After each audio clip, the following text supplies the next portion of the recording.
The Disappearance of Mr. Davenheim by Agatha Christie, narrated by Peter Coates. Poirot and I were expecting our old friend Inspector Japp of Scotland Yard to tea. We were sitting round the tea table awaiting his arrival.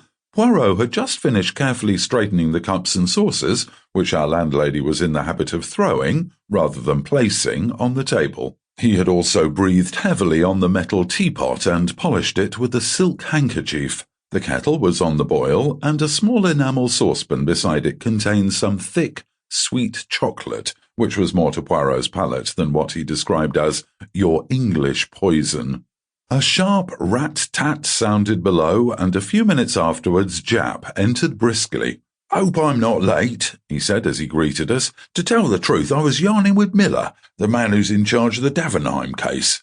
I pricked up my ears. For the last 3 days the papers had been full of the strange disappearance of Mr. Davenheim, senior partner of Davenheim and Salmon, the well-known bankers and financiers. On Saturday last he had walked out of his house and had never been seen since. I looked forward to extracting some interesting details from Japp. "I should have thought," I remarked, "that it would be almost impossible for anyone to disappear nowadays." Poirot moved a plate of bread and butter the 1/8 of an inch and said sharply, "Be exact, my friend. What do you mean by disappear? To which class of disappearance are you referring?" "Are disappearances classified and labelled, then?" I laughed. Japp smiled also. Poirot frowned at us both. "But certainly they are. They fall into 3 categories. First, and most common, the voluntary disappearance. Second, the much-abused loss of memory case, rare but occasionally genuine. Third, murder and a more or less successful disposal of the body. Do you refer to all 3 as impossible of execution?"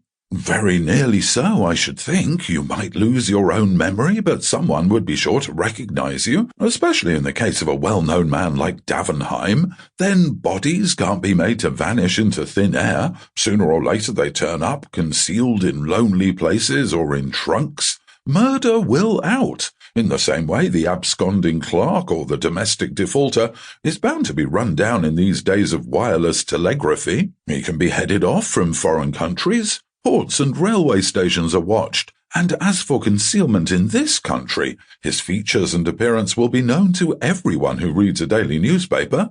He's up against civilization." "Mon ami," said Poirot, "you make one error. You do not allow for the facts." Sample complete. Ready to continue?